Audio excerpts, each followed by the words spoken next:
Revelation 7, verse 9. After this I beheld, and lo, a great multitude, which no man could number, of all nations, and kindreds, and people, and tongues, stood before the throne, and before the Lamb, clothed with white robes, and palms in their hands. First, I want to say, Call Allah, all glory, honor, and praise is due to Yahweh, Ba'ashem Yahushua, Ba'ashem Kakadash. I want to give double honors to my elders and apostles of Great Millstone, who teach our well. I want to say peace and citations to the hopeful elect. So we're going to get into who the great multitude is, being saved with the 144,000, because we have false beliefs of from the Catholicism and Christian church, saying that this great multitude is all nations, but it's not talking about all nations. It's talking about Israel, because Israel was scattered to all nations. And we're going to go in this lesson today, proving that this great multitude in Revelation 7:9 is only talking about Israelites that were scattered in all nations. Deuteronomy 28, verse 64, and the Lord Yahweh shall scatter thee among all people from the one end of the earth even unto the other, and there thou shalt serve other gods, which neither thou nor thy fathers have known, even wood and stone. So because the Israelites broke the commandments and disobeyed the Most High Yahweh, Yahweh got angry and he scattered them. And this scattering happened through the transatlantic slave trade. So that's why Israelites are scattered across the entire earth. And we're serving 2/3 of Israelites are serving false gods. They don't know their true power, Yahweh Ba'ashem Yahushua.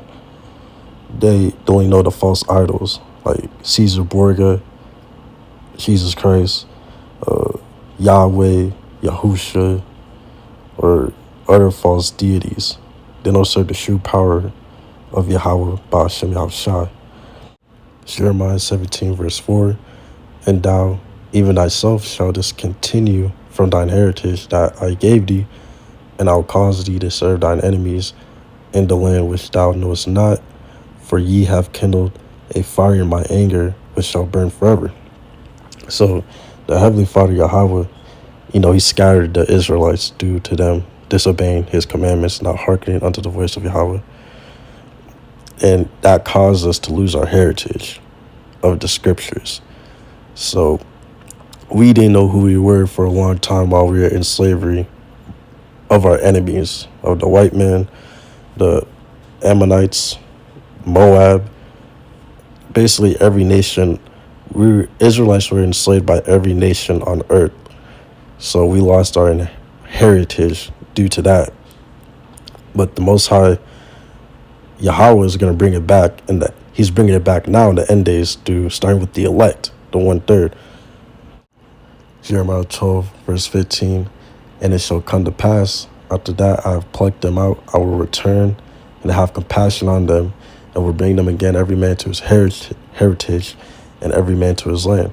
So the Heavenly Father Yahweh is telling the Israelites that who have compassion on us and remember the covenant of Abraham, Isaac, and Jacob, and bring us back to our heritage, to our pure language, the Lashawan Kadash, and our land. We know those fake Jewish people aren't the people, but the entire world thinks they are the actual people of the Bible, but they're not. And I'll do an entire lesson on that by itself, Lord willingly, to go in for the detail of that. But right now, this prophecy is taking effect, starting with the elect, returning to heritage, and bringing us back into our land. 2 Ezra 2, verse 40. So this is the great multitude. That's a precept to Revelation 7, verse 9. This great multitude is talking about Israel, and we're going to read it right now. Take thy number, O Zion, It's talking about Zion, so we know that the great multitude is of Zion. Take thy number, O Zion, and shut up those of thine that are clothed in white, which have fulfilled the law of the Lord. The number of thy children, whom thou longest for, is fulfilled. Beseech the power of the Lord, that thy people, which have been called from the beginning, may be hallowed. I, Ezra, saw upon Mount Zion a great people, whom I could not number, and they all praised the Lord with songs. And in the midst of them there was a young man of high stature, taller than the rest, and upon every one of their heads he set crowns, and was more exalted, which I marveled at greatly. So this is the great multitude. It's the Israelites that are the great multitude, because Israelites have been scattered throughout the entire earth due to transatlantic slave trade, and they mixed with all the nations. So there could be an Israelite that looks like a Edomite on the outside, but on the inside they're Israelite, and that goes on for all the nations. Israelites are scattered everywhere. So there could be Asian Israelite, Indian Israelite, as long as their seed goes back to Abraham, Isaac, and Jacob. They're Israelite no matter what they look on the outside. This is not a skin color doctrine. It's it's what seed line, what lineage you're from doctrine. Daniel 2, verse 44. And in the days of these kings shall the Most High of heaven set up a kingdom which shall never be destroyed, and the kingdom shall not be left to other people, but it shall break in pieces and consume all these kingdoms, and it shall stand forever. So the Heavenly Father Yahweh is letting us know that this kingdom is not going to be left to other people. Only the Israelites are going to rule over the kingdom to come. Like for 1,000 years, while we have all the nations in slavery, and then after that, for eternity. This is Luke 24, verse 44. This is Yahushua speaking. This is red letter.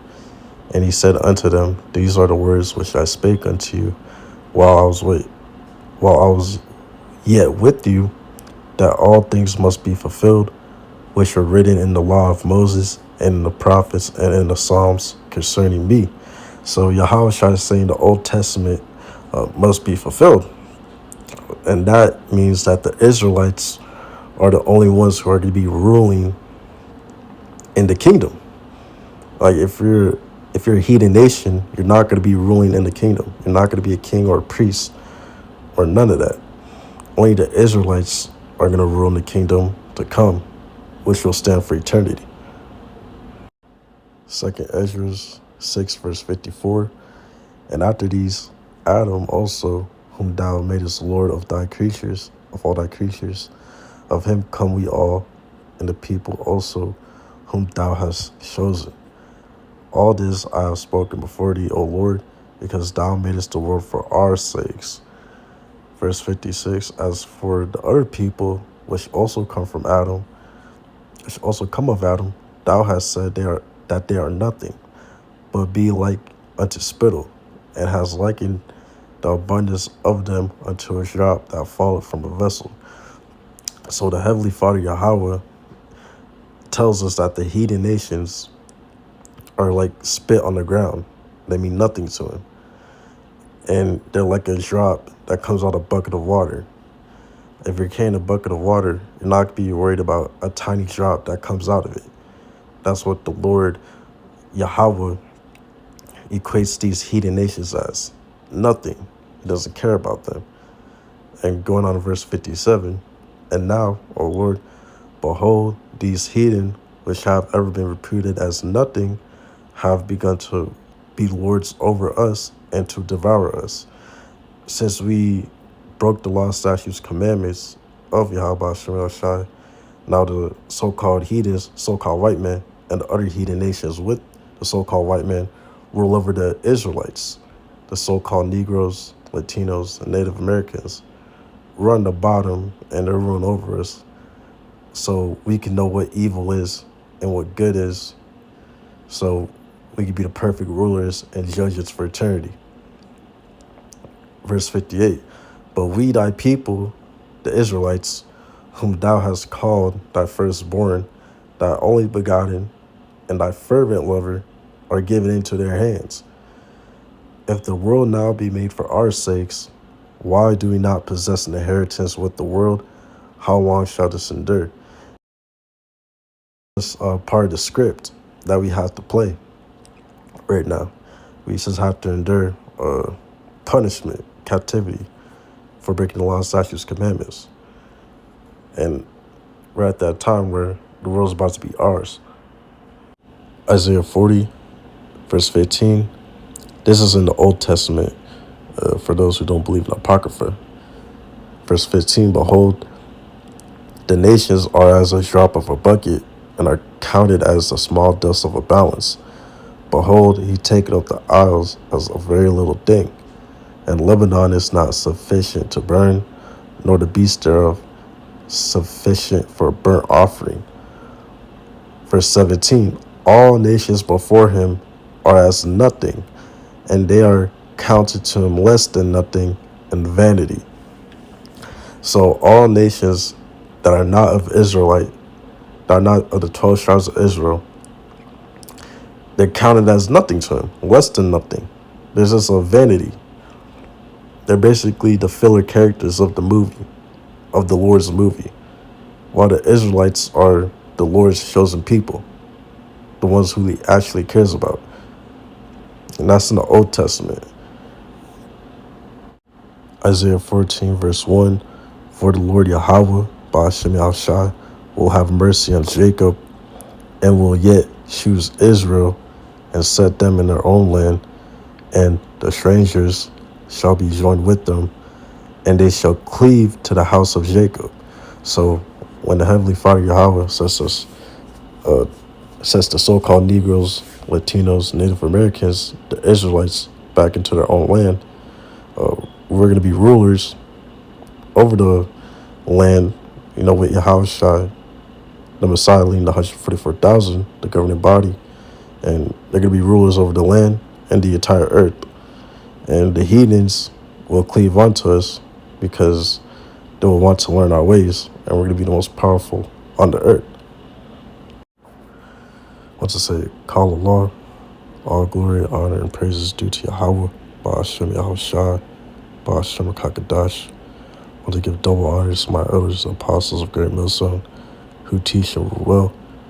I want to give peace and salutations to the hopeful elect. Lord willingly, I pray that was an edifying lesson. And with that, I want to say shalom.